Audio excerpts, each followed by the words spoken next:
ಗುರುಭ್ಯೋ ನಮಃ ಪರಮಗುರುಭ್ಯೋ ನಮಃ ಶ್ರೀಮದಾನಂದ ತೀರ್ಥ ಭಗವತ್ಪಾದಾಚಾರ್ಯೇಭ್ಯೋ ನಮಃ. ಪೂಜ್ಯ ಶ್ರೀ ಬನ್ನಂಜಿ ಗೋವಿಂದಾಚಾರ್ಯರನ್ನು ಸ್ಮರಿಸಿ ಅವರ ಪಾದಾರವಿಂದಕ್ಕೆ ನಮಿಸಿ ವಿಶ್ವಗೀತಾ ಪರ್ಯಾಯಸ್ಥ ಶ್ರೀ ಪುಟ್ಟಿಗೆ ಸ್ವಾಮಿಗಳಿಗೂ ವಂದಿಸಿ ಭಗವದ್ಗೀತೆಯ 2ನೇ ಅಧ್ಯಾಯದ 65ನೇ ಶ್ಲೋಕವನ್ನು ನಾವಿವತ್ತು ನೋಡ್ಬೇಕು. ಅದು ಹೀಗಿದೆ: ಪ್ರಸಾದೇ ಸರ್ವ ದುಃಖಾನಾಂ ಹಾನಿರಸ್ಯೋಪಜಾಯತೆ ಪ್ರಸನ್ನ ಚೇತಸಃ ಹ್ಯಾಶು ಬುದ್ಧಿಃ ಪರ್ಯವತಿಷ್ಠತಿ. ಪ್ರಸಾದೇ ಸರ್ವ ದುಃಖಾನಾಂ ಹಾನಿರಸ್ಯೋಪಜಾಯತೆ ಪ್ರಸನ್ನ ಚೇತಸಃ ಹ್ಯಾಶು ಬುದ್ಧಿ ಪರ್ಯವತಿಷ್ಠತಿ. ಈಗಾಗ್ಲೇ ಪರಮಾತ್ಮ ಒಂದು ಜೀವನಿಗೆ ಪ್ರಸಾದವಾದ ಒಂದು ಸ್ಥಿತಿ ಅಂತಂದ್ರೆ ಪ್ರಸನ್ನವಾದ ಮನಸ್ಸು ಅಂತ ಅನ್ನುವಂಥದ್ದು ಅಂತ ನೋಡಿದೆ. ಮನಸ್ಸಲ್ಲಿ ಅನಾಯಾಸವಾಗಿ ವಿಷಯದ ಕಡೆಗೆ ಸಾಗದೆ ಇರುವಂತದ್ದೇ ಪ್ರಸನ್ನವಾದ ಮನಸ್ಸು ಅಂತಂದ್ರೆ ಅದಕ್ಕೆ ಈ ಇಂದ್ರಿಯಗಳ ಸಾಧಾರಣವಾದ ಒಂದು ವರ್ತನೆ ಅಂತ ಅನ್ನೋದೇನು ವಿಷಯದ ಹಿಂದೆ ಹೋಗೋದು. ಆದ್ರೆ ಯಾವಾಗ ಅನಾಯಾಸವಾಗಿ ವಿಷಯಗಳ ಹಿಂದೆ ಹೋಗದೆ ಇರುವಂತ ಒಂದು ಇಂದ್ರಿಯಗಳನ್ನ ಪಡ್ಕೊಂಡ ಆ ಮನಸ್ಸು, ಅದಕ್ಕೆ ಏನು ಎಕ್ಸರ್ಷನ್ನೇ ಬೇಡ ಆ ಇಂದ್ರಿಯನ್ನ ವಿಷಯದಿಂದ ದೂರ ಸೆಳೆಯೋದಕ್ಕೆ. ಅಂತ ಸ್ಥಿತಿಯಲ್ಲಿ ಇದ್ದಾಗ ಯಾವ ಬಯಕೆಯೂ ಕಾಡೋದಿಲ್ಲ, ಕ್ರೋಧವೂ ಕಾಡೋದಿಲ್ಲ. ಮನಸ್ಸು ಒಂದು ಶಾಂತವಾದ ಸ್ಥಿತಿಗೆ ತಲುಪುತ್ತೆ. ಅವಾಗ ಆ ಶಾಂತವಾದ ಸ್ಥಿತಿಯಲ್ಲಿ ಇರುವಂತ ಜೀವನಿಗೆ ಮತ್ತೆ ಏನು ಅಂತ ಅನ್ನೋದನ್ನ ಇಲ್ಲಿ ಹೇಳ್ತಾನೆ. ಅಂದ್ರೆ ಪ್ರಸಾದದಿಂದ ಬರುವಂತದ್ದು ಏನು? ಪ್ರಸಾದೇ ಸರ್ವ ದುಃಖಾನ ಹಾನಿಹಿ ಅಂತಾನೆ ಅಸ್ಯ ಉಪಜಾಯತೆ. ಈ ಜೀವನಿಗೆ ಯಾರಿಗೆ ಮನಸ್ಸು ಅಂತ ಅನ್ನೋದು ಪ್ರಸಾದ ಸ್ಥಿತಿಯಲ್ಲಿದೆಯೋ ಅವರಿಗೆ ದುಃಖವೇ ಇಲ್ಲ ಅಂತಾರೆ. ದುಃಖವೇ ಇಲ್ಲ ಅಂತ ಅನ್ನೋದಕ್ಕೆ ನಾವು ಇವಾಗಲೇ ಕಾರಣವನ್ನು ಕಂಡುಕೊಂಡಿದ್ದೆವು, ಯಾಕೆ ನಮಗ್ ದುಃಖ ಬರುತ್ತೆ ಅಂತ. ಯಾವಾಗ ನಮ್ಮ ಇಂದ್ರಿಯಗಳು ಯಾವುದೋ ಒಂದು ಆಬ್ಜೆಕ್ಟ್ ಅನ್ನು ಬಯಸಿದಾಗ, ಕಣ್ಣು ಒಂದು ಯಾವುದೋ ರೂಪವನ್ನು ನೋಡ್ಬೇಕು ಅಂತ ಬಯಸಿತು, ಅವಾಗ ಆ ರೂಪವನ್ನು ನೋಡ್ಬೇಕು ಅಂತ ಅನ್ನುವಂತ ಒಂದು ಹಾತೊರೆಯುವಿಕೆ ಮನಸ್ಸಲ್ಲಿ ಶುರುವಾಯ್ತು.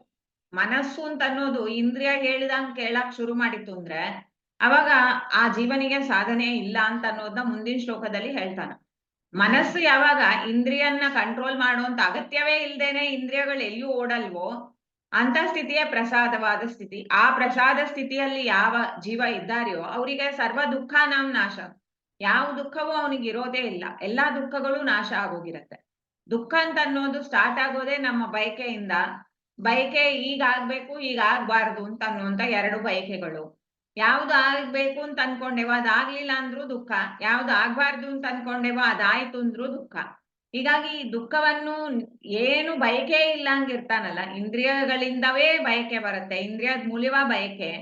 ಆ ಇಂದ್ರಿಯದ ಮೂಲವಾಗಿ ಬರುವಂತ ಬಯಕೆ ಅವನಿಗೆ ಅನಾಯಾಸವಾಗಿ ಇಲ್ಲಂಗ್ ಹೋಗತ್ತಲ್ಲ, ಅಂತ ಜ್ಞಾನಿಗೆ ಎಲ್ಲ ದುಃಖಗಳು ನಾಶ ಆಗತ್ತೆ. ಆಮೇಲೆ ಏನ್ ಮಾಡ್ತಾನ ಅವನು? ಪ್ರಸನ್ನ ಚೇತಸ ಅಂತ. ಅವನ ಮನಸ್ಸು ಅಂತ ಅನ್ನೋದು ಕಂಪ್ಲೀಟ್ಲಿ ಕಾಂಪೋಸ್ಡ್ ಇರತ್ತೆ.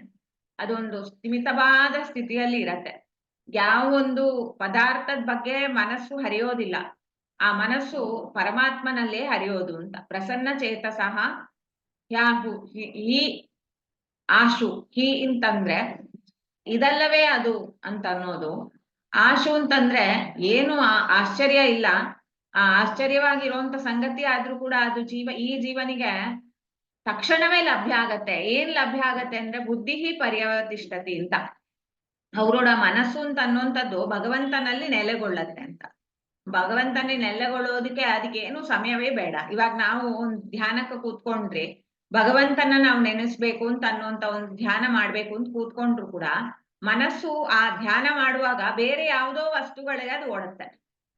ನಮ್ಮ ಸುಪ್ತಾವಸ್ಥೆಯಲ್ಲಿ ಇರುವಂತ ಕಾಮನೆಗಳು ಅಂತ ಅನ್ನೋದು ಜಾಗೃತ ಆಗ್ಬಿಡುತ್ತೆ. ಈಗ ನಾವು ಏನು ಬಯಸೋದ್ ಬೇಡ ಅಂತ ಕಣ್ಣು ಮುಚ್ಚಿರ್ತೇವೆ, ಆದ್ರೆ ಕಣ್ಣು ಮುಂದೆ ಬೇರೆ ಯಾವುದೋ ರೂಪ ಬರುತ್ತೆ. ಯಾವ ರೂಪವನ್ನು ನೀವು ಯಾವಾಗ್ಲೂ ಬಯಸಿದ್ರೋ ಅದು ಕೂಡ ಇವಾಗ ಬರುತ್ತೆ. ಅದರಿಂದ ಆ ರೂಪದ ಹಿಂದೆ ಓಡ್ತಾ ಇರುವಂತ ಕಣ್ಣನ್ನು ಮುಚ್ಚಿದಾಗ ಕೂಡ ರೂಪದ ಬಯಕೆಯನ್ನು ಆ ಕಣ್ಣು ಅನುಭವಿಸ್ತಾ ಮನಸ್ಸನ್ನು ಅಲ್ಲಿ ಎಳ್ಕೊಂಡು ಹೋಗತ್ತೆ. ಅದರಿಂದ ಯಾರಿಗೆ ಬುದ್ಧಿ ಪರ್ಯವತಿಷ್ಠತೆ, ಬುದ್ಧಿ ಚೆನ್ನಾಗಿ ನಿಲ್ಲೋದು ಭಗವಂತನಲ್ಲಿ, ಮನಸ್ಸು ಚೆನ್ನಾಗಿ ನಿಲ್ಲೋದು ಅಂತ ಅರ್ಥ. ಜ್ಞಾನಪೂರ್ಣವಾಗಿ ಪರಮಾತ್ಮನಲ್ಲಿ ನಿಲ್ಲೋದಕ್ಕೆ ಕಾರಣವೇ ಪ್ರಸನ್ನವಾದ ಮನಸ್ಸು. ಅಂತ ಪ್ರಸನ್ನವಾದ ಮನಸ್ಸನ್ನು ಒಂದು ಜ್ಞಾನಿಯಾದವರು ಪಡೆದಿರ್ತಾರೆ. ಅದರಿಂದ ಅವರಿಗೆ ಮುಂದೆ ಪರಮಾತ್ಮನ ಅಪರೋಕ್ಷವೇ ಆಗತ್ತೆ ಅಂತಾರೆ. ಬುದ್ಧಿ ಪರ್ಯವತಿಷ್ಠತಿ ಅಂತ ಅನ್ನುವಾಗ ಅದನ್ನು ಪರಮಾತ್ಮನಲ್ಲಿ ನೆಲೆಗೊಳಿಸೋದು ಮನಸ್ಸು, ಆ ಪರಮಾತ್ಮನೇ ಅಲ್ಲಿ ಪ್ರತ್ಯಕ್ಷನಾಗೋದು ಕೂಡ ಅಂತ. ಪ್ರಸನ್ನ ಚೇತೋಸೋ ಹಿ ಬುದ್ಧಿ ಅಂತಂದ್ರೆ ಬ್ರಹ್ಮ ಅಪರೋಕ್ಷ ಜ್ಞಾನಂ ಅಂತ ಹೇಳ್ತಾರೆ. ಪರ್ಯವತಿಷ್ಠತಿ ಅಂದ್ರೆ ಸಮ್ಯಕ್ ಭವತಿ, ಅದು ಅಲ್ಲೇ ಇದ್ಬಿಡತ್ತೆ, ಪರಮಾತ್ಮನ ಪಾದಾರವಿಂದದಲ್ಲೇ ಇದ್ಬಿಡತ್ತೆ ಅಂತ ಒಂದು ಮನಸ್ಸು ಅನ್ನೋ ಜೀವ ಹೊಂದಬೇಕು. ಭಗವಂತನ ನೋಡ್ಬೇಕಾದ್ರೆ ನಾವು ಎಷ್ಟೇ ನಾವು ಜ್ಞಾನವನ್ನು ಸಂಪಾದನೆ ಮಾಡ್ತೀವಿ ಅಂತ ಶ್ರವಣ ಮನನಾದಿಗಳನ್ನು ಮಾಡ್ತಾ ಮಾಡ್ತಾ ವಿಷಯದ ಕಡೆಗೆ ನಮ್ಮ ಆಸಕ್ತಿಯನ್ನು ಕಡಿಮೆ ಮಾಡ್ಕೊಳ್ದೇನೆ ಎಲ್ಲಾ ವಿಧವಾದ ಭೋಗಗಳನ್ನು ನಾನು ಮಾಡುವೆ ಅಂತ ಮಾಡ್ತಾ ಹೋದ್ರೆ ಆ ಭೋಗವನ್ನು ಮಾಡ್ತಾ ಮಾಡ್ತಾ ಜೀವನ ಒಂದು ಮನಸ್ಸು ಅಂತ ಅನ್ನುವಂಥದ್ದು ಅದಕ್ಕೆ ಭಗವಂತನಲ್ಲಿ ನೆಲೆಗೊಳ್ಳೋದಕ್ಕೆ ಸಾಧ್ಯವೇ ಇಲ್ಲ ಅಂತ. ಅಂದ್ರೆ ಡಿಸೈನ್ ಹೇಗೆ ನಾವು ಧ್ಯಾನದಲ್ಲಿ ಸಿದ್ಧಿಯನ್ನು ಪಡೆಯಬಹುದು ಅಂತ ಪರಮಾತ್ಮನ ಇಚ್ಛೆ ಅಂತೆ ಈ ಮನಸ್ಸು ಇಂದ್ರಿಯಗಳು ಎಲ್ಲ ವರ್ತಿಸತ್ತೆ. ಆ ಇಂದ್ರಿಯಗಳನ್ನು ಆ ವಿಷಯದ ಕಡೆಗೆ ಏನಿದೆ ವಿಷಯದಲ್ಲಿಂದ ಒಂದೇ ಸಮವಾಗಿ ಬಿಗಿ ಹಿಡಿದು ಮಾಡು ಅಂತ ಹೇಳಲ್ಲ, ಜ್ಞಾನಪೂರ್ವಕವಾಗಿ ಮಾಡು. ಯಾವ ಒಂದು ವಿಷಯ ಅಂತ ಅನ್ನುವಂಥದ್ನ ಆ ಕಾಲದಲ್ಲಿ ಆ ಅನುಭವ ಅಂತ ಅನ್ನೋದು ನಮ್ಗೆ ಸ್ವಲ್ಪ ಸುಖ ಕೊಡಬಹುದು. ಆದ್ರೆ ನಿಜವಾಗಿಯೂ ಬಂದು ನಮಗೆ ಒಳ್ಳೇದಿಲ್ವಾ ಅಂತ ಕೂಡ ನಾವು ತಿಳಿದೇನೆ ಭೋಗವನ್ನು ಮಾಡ್ಬಿಡ್ತೇವೆ. ಆಹಾರದ ಭೋಗವನ್ನು ನಾವು ನೋಡ್ತೇವೆ, ಯಾವುದನ್ನು ಬೇಡ ಅಂತ ಡಾಕ್ಟರ್ ಹೇಳ್ತಾರೋ ಅದನ್ನೇ ತಿಂತಾರೆ ಜನ. ಅವ್ರಿಗೇನು ಆ ಕಾಲದಲ್ಲಿ ನಮ್ಗೆ ಸುಖ ಬರತ್ತಲ್ಲ ಅದೇ ನಮಗ್ ಬೇಕು ಅಂತ. ಆ ರೂಟ್ ಕಾಸ್ ಆಫ್ ಗ್ರೀಫ್ ಬಂದು ಈ ಜ್ಞಾನಿಗಿರೋದಿಲ್ಲ. ಯಾಕಂದ್ರೆ ಅನಾಯಾಸವಾಗಿ ಅವನ ಇಂದ್ರಿಯಗಳು ಆ ವಿಷಯದ ಕಡೆಗೆ ಹರಿಯೋದೇ ಇಲ್ಲ, ಅವನಿಗೆ ತುಂಬಾ ಸುಖವಾಗಿ ಇರತ್ತೆ ಅಂತಾರೆ. ದುಃಖದ ಒಂದು ಮೂಲವಾಗಿರುವಂತದ್ದೇ ಇಂದ್ರಿಯದ ಸೆಳೆತ ಅಂತ ಅನ್ನೋದು. ಅದನ್ನು ನಿಗ್ರಹ ಮಾಡಿಕೊಂಡವನಿಗೆ ಅದು ಆ ಮೂಲ ಕಾರಣವೇ ಹೋಗ್ಬಿಡೋದ್ರಿಂದ ಅವನಿಗೆ ದುಃಖ ಅಂತ ಅನ್ನೋದೇ ಇರೋದಿಲ್ಲ. ಯಾವ ಒಂದು ಬಯಕೆನೂ ಇಲ್ಲದೆ ಇರುವಂತ ಈ ಮನಸ್ಸು ಅಂತ ಅನ್ನೋದು ಕ್ಲಿಯರ್ ಆಗಿ ದೇವರ ಬಗ್ಗೆ ಅದರ ಒಂದು ಚಿಂತನೆ ಇರತ್ತೆ. ಆ ದೇವರ ಪಾದದಲ್ಲಿ ಅದಕ್ಕೆ ನೆಲೆಗೊಳ್ಳೋದಕ್ಕೆ ಸಾಧ್ಯವಾಗತ್ತೆ ಅಂತ. ಇದರಿಂದಾಗಿ ಚೆನ್ನಾಗಿ ಒಂದು ಸ್ಪಷ್ಟ ಮಾಡ್ತಾನ ಕೃಷ್ಣ. ಎಲ್ಲಾ ಶಾಸ್ತ್ರಗಳನ್ನು ಅಧ್ಯಯನ ಮಾಡುವಂಥದ್ದು ಮಾತ್ರ ನಮ್ಗೆ ಜ್ಞಾನ ಕೊಡ್ಲಾರ್ದು. ಶಾಸ್ತ್ರಗಳ ಅಧ್ಯಯನವನ್ನು ನಾವು ಪೂರ್ಣ ಫಲವನ್ನು ಪಡಿಬೇಕಾದ್ರೆ ಇಂದ್ರಿಯಗಳ ನಿಯಂತ್ರಣನೂ ಇರ್ಬೇಕು ಅಂತ ನಾವು ನೋಡ್ತೇವೆ. ನಮ್ಮ ಯೂಶುವಲ್ ಆಗಿ ನಾವು ಯಾರು ಅಧ್ಯಯನಾದಿಗಳನ್ನು ಮಾಡ್ತಾರೋ ಅವರಲ್ಲಿ ಇಂಥ ಕ್ರಮವೂ ಇರುತ್ತೆ. ಏನು ಏಕಾದಶಿ ಉಪವಾಸ ಇರತ್ತೆ, ಯಾವುದೋ ಒಂದು ವ್ರತ ಇರತ್ತೆ, ಆಹಾರವನ್ನು ಎಲ್ಲಿ ಬೇಕಾದ್ರೆ ಅಲ್ಲಿ ಸೇವನೆ ಮಾಡಬಾರ್ದು, ದೇವರ ನೈವೇದ್ಯವನ್ನೇ ಸೇವಿಸ್ಬೇಕು, ಇಂಥ ಎಲ್ಲಾ ವಿಷಯಗಳು ಇರತ್ತೆ.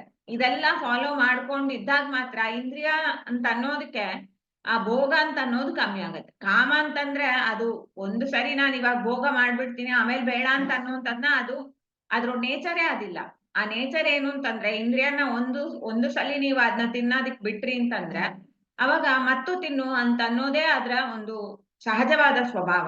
ಅದರಿಂದಾಗಿ ಅದನ್ನು ದೂರ ಇಡೋದೇ ಮೇಲು, ತಿಳಿದು ತಿದ್ದಿ ಆಮೇಲೆ ದೂರ ಇಡು ಅಂತ ಗುರುಗಳು ಹೇಳೋರು. ಒಂದೇ ಸಮವಾಗಿ ಬಿಗಿ ಹಿಡಿದು ಅದನ್ನ ನಾನು ಬಿಡಲ್ಲ ಅಂತ ಅನ್ನುವಂತ ಒಂದು ಹಠ ಮಾಡಿದೆವು ಅಂತಂದ್ರೆ ಆ ಹಠದಿಂದ ಅದು ಮತ್ತೆ ಜೋರಾಗಿ ಬಂದು ನಮ್ಮ ಮೇಲೆ ಅದು ಆಕ್ರಮಣ ಮಾಡೋದು ಈ ಜನ್ಮದಲ್ಲಿ ಇಲ್ಲ ಅಂದ್ರೆ ಇನ್ಯಾವುದೋ ಜನ್ಮದಲ್ಲಿ. ಅದರಿಂದ ಅದನ್ನು ಬುದ್ಧಿಪೂರ್ವಕವಾಗಿ ತಿಳಿ ಹೇಳಿ ಇಂದ್ರಿಯದ ಒಂದು ವಿಷಯದ ಸುಖ ಅಂತ ಅನ್ನೋದು ಅದು ತುಂಬಾ ತಾತ್ಕಾಲಿಕ.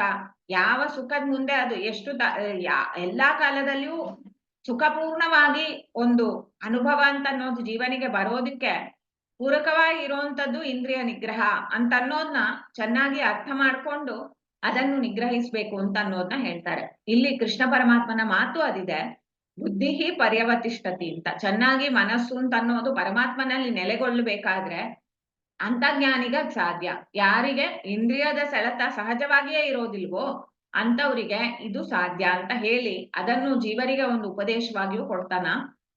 ಎಲ್ಲ ಇಂದ್ರಿಯಗಳನ್ನು ಎಲ್ಲಿ ಬೇಕೋ ಅಲ್ಲಿ ಓಡಾದಿಕ್ ಬಿಡಬೇಡ್ರಿ, ಯಾವುದೋ ಒಂದು ಭೋಗವನ್ನು ಮಾಡ್ಬೇಕು ಅಂತ ಅನ್ನುವಂಥ ಅಪೇಕ್ಷೆಯನ್ನು ಮಾಡಬೇಡಿ, ಅದನ್ನು ತಿಳಿದು ತಿದ್ದಿ ಅದನ್ನು ಆ ನಿಯಂತ್ರಣದಲ್ಲಿ ತನ್ನಿ ಅಂತ ಅನ್ನೋದನ್ನ ತಿಳಿಸ್ತಾರೆ. ಸೊ ಇದನ್ನು ನಾವು ಇವಾಗ ಸಮರ್ಪಣೆ ಮಾಡೋಣ. ಅಸ್ಮತ್ ಗುರು ಅಂತರ್ಗತ ಭಾರತೀ ರಮಣ ಮುಖ್ಯ ಪ್ರಾಣಾಂತರ್ಗತ ಶ್ರೀ ಲಕ್ಷ್ಮೀನಾರಾಯಣ ಪ್ರೇರಣೆ ಲಕ್ಷ್ಮೀನಾರಾಯಣ ಪ್ರೀತ್ಯರ್ಥಂ ಶ್ರೀಕೃಷ್ಣಾರ್ಪಣಮಸ್ತು. ಹರೇ ಶ್ರೀನಿವಾಸ.